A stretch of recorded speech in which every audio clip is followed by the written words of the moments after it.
निश्चय वाजपेयी जी की ओर चलते हैं। वाजपेयी जी, ऐसे कई प्रकरण आते हैं और आपके क्षेत्र का ही मामला है दुर्ग का, वहाँ गिरफ्तारी हुई है क्या? कोई गलत फहमी की वजह से गिरफ्तारी हुई है क्या? जैसा कि कहा जा रहा है कि ऐसा नहीं है, नन धार्मिक हैं और धार्मिक कार्यों में सक्रिय रहती हैं और किसी की नौकरी लगाने के लिए वो लेकर किसी को जा रही थी और बजरंग दल ने उन्हें पकड़ लिया। वाजपेयी जी, आप म्यूट हैं, म्यूट। मेरी आवाज आ रही है? बिल्कुल आ रही है, अब आ रही है। तो मैं ये कह रहा हूं कि इसमें पहली चीज तो बजरंग दल ने किसी को पकड़ा नहीं है।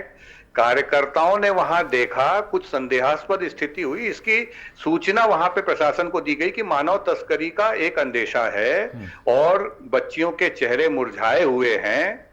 उसके बाद प्रशासन ने वहां जब ध्यान दिया तो उसमें से एक बच्ची ने तो वहां बकायदा इस बात के बयान दिया कि वो अपने घर वापस जाना चाहती थी, उसको नौकरी दिलाने के नाम पे बुलाया गया था। और नारायणपुर से जब वो वापस जाना चाह रही थी तो जो बिचौलिया था उसने कहा कि हमने आपकी रेलवे टिकट करा दी है, आपको हमारे साथ जाना होगा।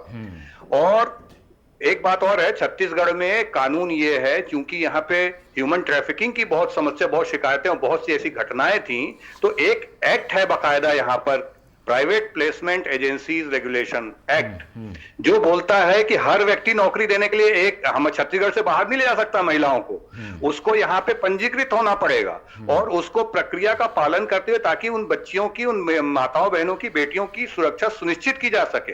सरकार के रेगुलेशन के अंतर्गत ही कर सकते हैं। किसी भी नन को या किसी भी अन्य व्यक्ति को एक दिन रात में उठ के और दूसरे राज्य से आकर के यहाँ की बच्चियों को नौकरी के नाम पे ले जाने का अधिकार नहीं, कानूनी इस पे रोक है और इसमें 10 वर्ष की सजा है।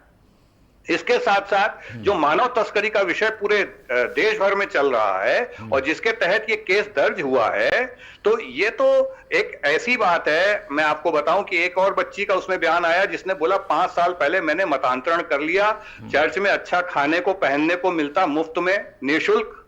उसने ये नहीं बताया कि उसने ईसाई धर्म को या ईसाई मत को क्यों उसने आत्मसात किया, उसके ऐसे कौन से मानसिक रूप से उसने उसको समझ करके किया।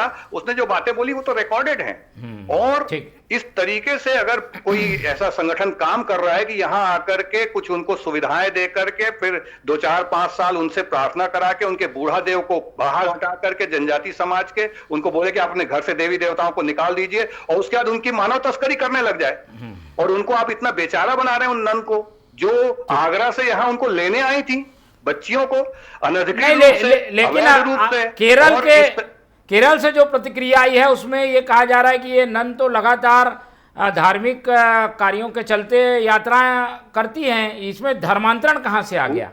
झूठ तो बोलना पड़ता है ना भैया। जो बच्चियां बोल रही हैं, उन बच्चियों का बयान आप देखिए, वो बोल रही हैं कि उनको ये नौकरी के नाम पे लेने आई थी कि उनको वहां पर खाना भोजन बनाना है, कुछ नर्सिंग की ट्रेनिंग देंगे, सिस्टर बना देंगे। अब सिस्टर से जो भी समझते हैं, तो ये जो सिस्टर्स आई थी वहां से, इनको सिस्टर बनाने के उद्देश्य से अपने बचाव के लिए चाहे जिस भी प्रकार का झूठ बोले, सच्चाई वहां बयान में दर्ज है। वो हमारी बेटियों ने जो बात बोली वो दर्ज है, उसके आधार पर कार्रवाई हुई है और बिल्कुल कार्रवाई जायज है।